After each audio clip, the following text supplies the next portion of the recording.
say to a crowd of this podium already.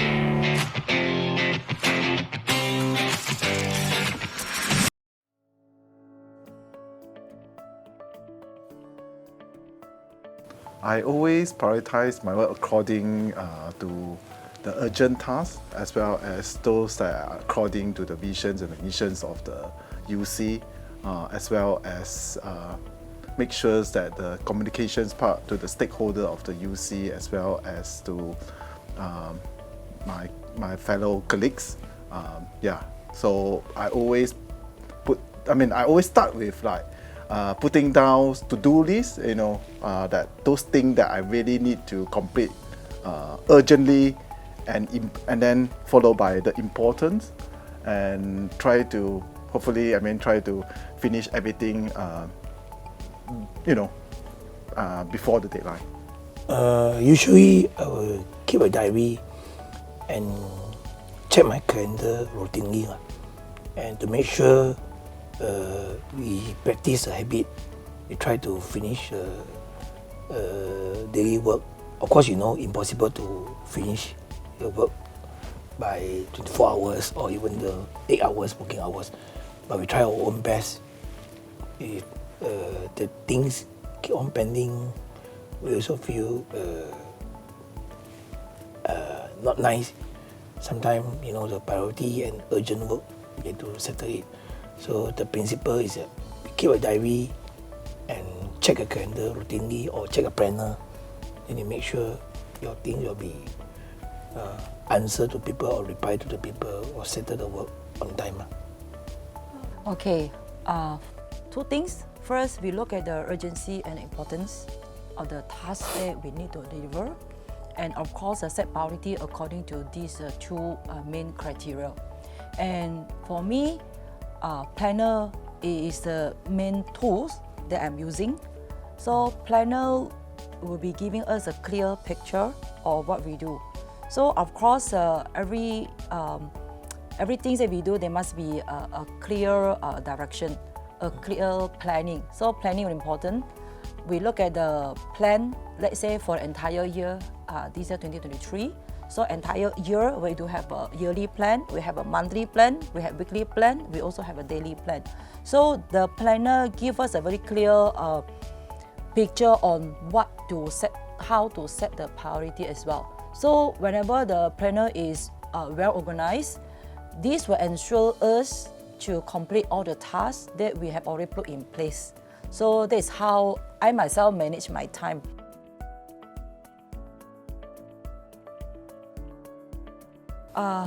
As a organization leader, making decisions become a very crucial thing.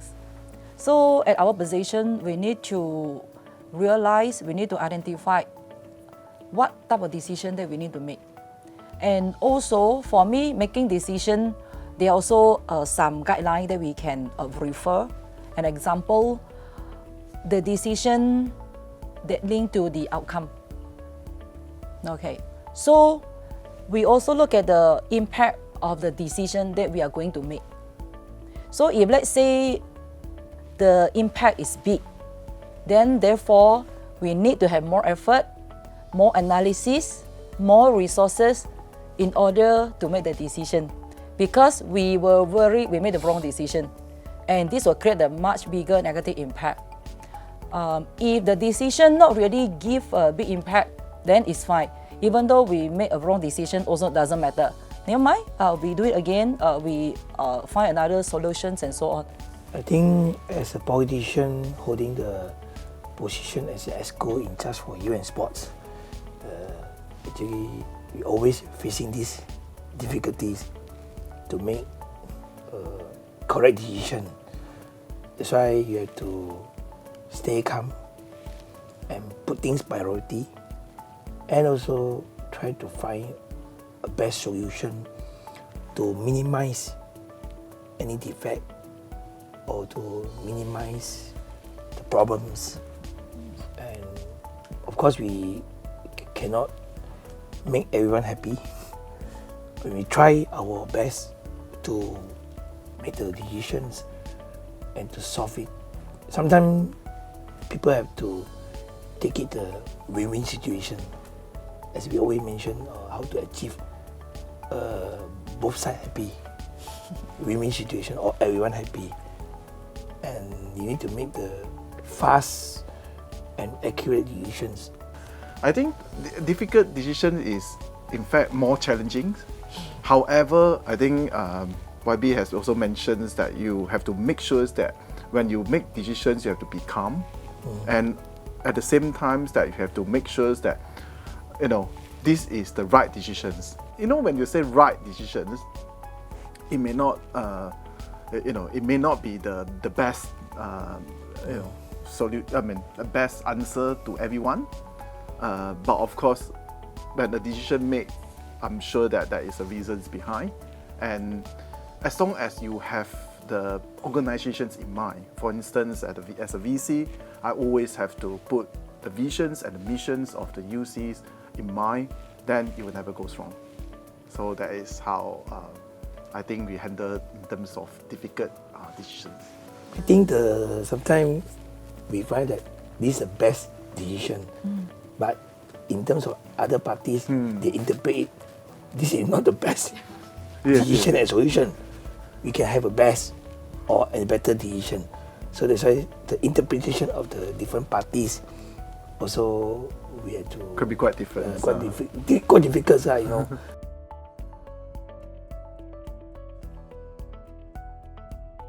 In terms of stress, I think I would categorize in two categories. I mean, one is a positive stress, because I'm sure that every one of us here have stress. So it depends on you consider as a positive stress or a negative stress. For positive stress, is kind of a motivation as well. I mean, this is how you move on and to become better and better. For in terms of negative stress, I think you just have to take it easy, and perhaps that you can, have a physical run, for example. Then try to break it to a smaller elements. Then you still have to face it and you still have to solve it. It's just that you don't always think that it's a big things that I have to solve. Then it's always big. So in fact, let's say, for instance, it's a big issues. You just have to break it to the smaller components or make it smaller. Then you just solve it bit by bit, and eventually you will get it sorted. Of course, as a politician, again, everything sometimes you need to make a quick and fast decisions. So as usual, you will put things urgent matters. You put it by priority, and same also. You have to use the principle, stay calm. You have to make a decisions. You want to facing this issue and facing this pressure, and this issue might be brought up very fast. Then, if you not settle it now, it will become a big issue. Whereby, I think in terms of pressure, I think not only politicians have pressure. University lecturer also have pressure. I think the Gwee also have pressure. Doctor also have pressure. High blood pressure. As a student also have pressure. I always mention to the people, if you as a housewife, you also have pressure. Or you want to arrange your schedule, everything. So in terms of this, I think you have to have a nice time management and a well self-management, important also. And you have to have a clear direction. Sometimes if you don't have clear direction, the things actually is simple, but you make it complicated and you give yourself more pressure. First, we need to see what's the root cause of the pressure or the stress. And also to identify the stress is external stress or internal stress.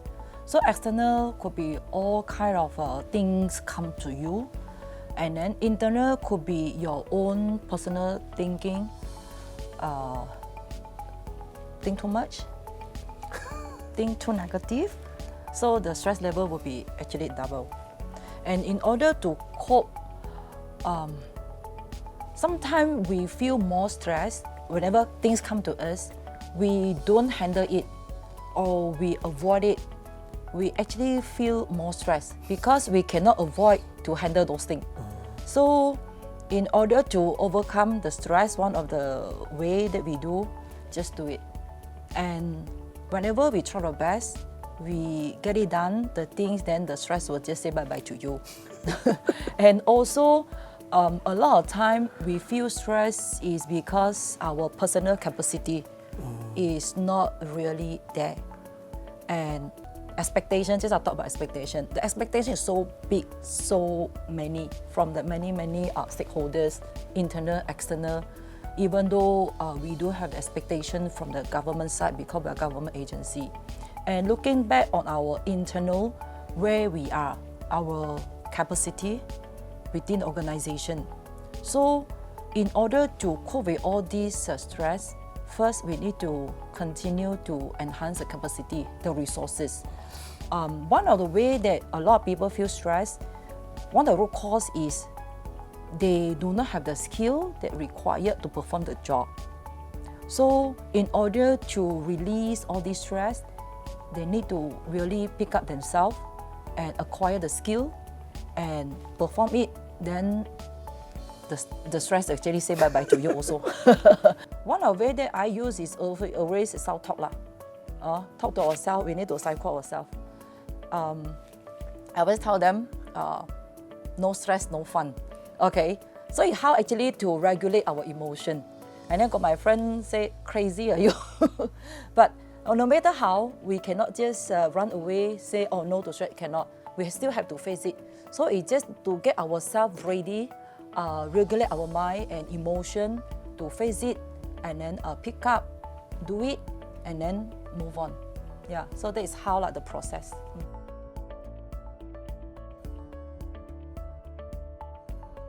Time, all the time. I put leadership in a two way. One is our personal leadership. So we need to lead ourselves first before we lead others. So after we lead others, we also give opportunities to others to lead others. So it means, of course, stand at the management point of view, we need to lead the entire organization, entire team to ensure everybody come together, moving towards vision, mission, and achieve our goal, achieve higher KPI, to go far, to perform, to see a better result, and so on. So this is a very general leadership in whatever organization. So leadership is a long process. And also, we also have to think at some point, we give the opportunities to our young subordinates to learn, to pick up, to be a leaders. Okay, actually, again, as a politician, I'm the leadership in practice. So everyone will look at us, you are the leaders, whatever the words, the message you send to, people will take it seriously, and we are the decision maker.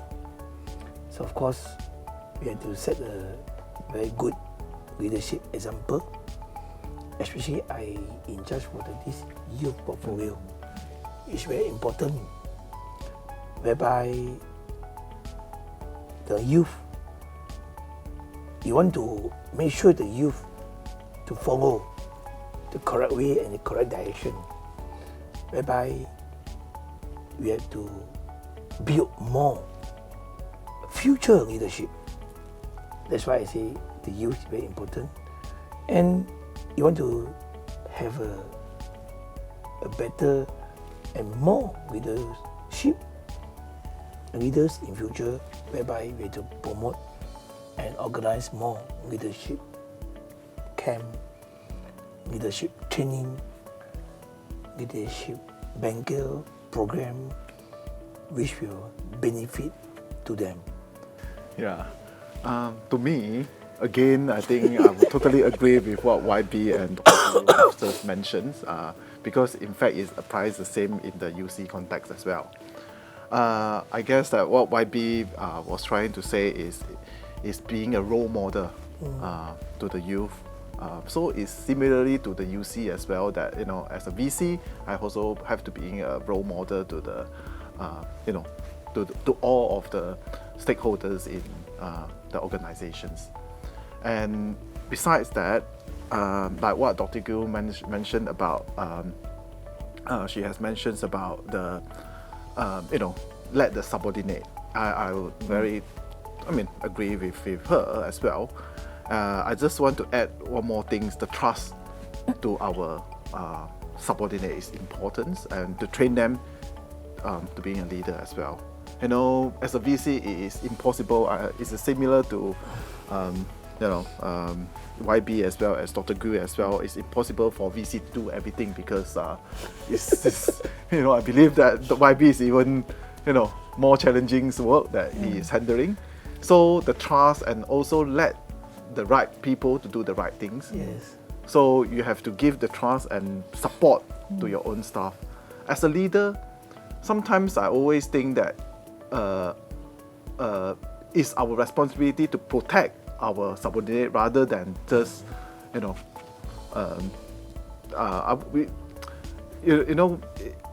motivations to our subordinate is important, and also taking collective ideas are important as well, because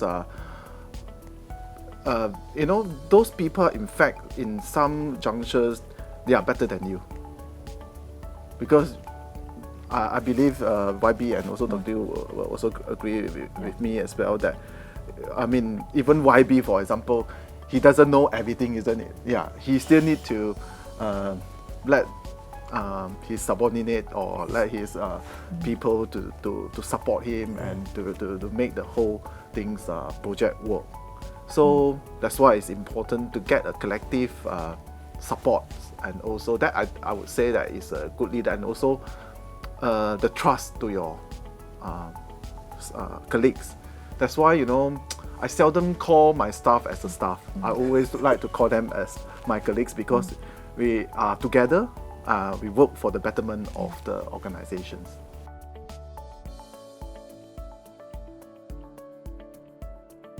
I won't solve the problems on my own, but doesn't mean that I'm not able to do that. But it's just that, like what I've mentioned earlier, that I should let the expert to do the job. At the same time, I need to support him or her. Then then this is how the decision is made, because I'm trying not to dictate. That's why I always try to avoid this concept to tell what the staff should do. In fact, I hope my colleagues are able to tell me what is the best for their own interest. For when I say own, it means for their school interest or for their office interest, to the best of the organizations. First, you talk about the decision-making approach. You have to find out the roots of the problems. Then you have to do some study. As a government, when you want to make any new policy or decisions, so you find the roots of the problem, then you study it. So by the time you study it, you're sure facing some problems, whether this decision will be accurate or not. So it's better for you to call a sesi libat urus. When this is involved with the athlete, then you call the parents, athlete, coach, and the association together. And we sit down to study the problems and you settle it. In terms of this, related to this education one, you have to call the related parties to get involved.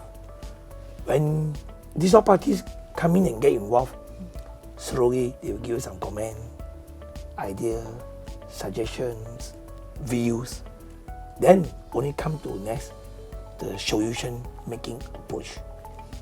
End up, you will feel very happy, at least get some ideas, and after you study the things and the problems, you will finally have a very good solution. For problem solving, just also got mentioned, we need to find out what is the root cause of the problems.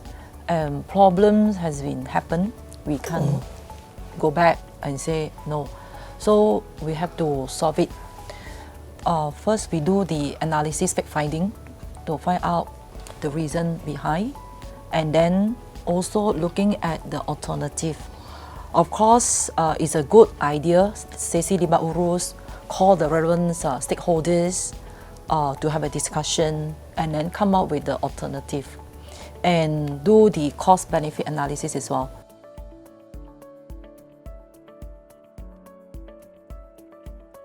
Obviously, that I have to say that the youth is the future of the future. Obviously, so keep up the good work, and we hope to see the new Malaysia. Thank you. Okay, I will start with Youth for Future. Actually, got YB idea come up with this slogan under his portfolio, Youth for Future.